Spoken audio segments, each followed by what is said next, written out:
ചണ്ഡകർമ്മങ്ങൾ ചെയ്തവൻ ചാകുമ്പോൾ ചണ്ഡാല കുലത്തിങ്കൽ പിറക്കുന്നു.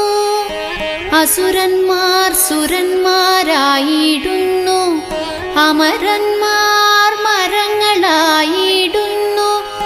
അജം ചത്തു ഗജമായി പിറക്കുന്നു, ഗജം ചത്തങ്ങജവുമായിടുന്നു. നരി ചത്തു നരനായി പിറക്കുന്നു, നാരി ചത്തുടനോരിയായി പോകുന്നു. കൃപ കൂടാതെ പീഡിപ്പിച്ചിടുന്ന നൃപൻ ചത്തു കൃമിയായി പിറക്കുന്നു. ഈച്ച ചത്തൊരു പൂച്ചയായിടുന്നു, ഈശ്വരന്റെ വിലാസങ്ങളിൽ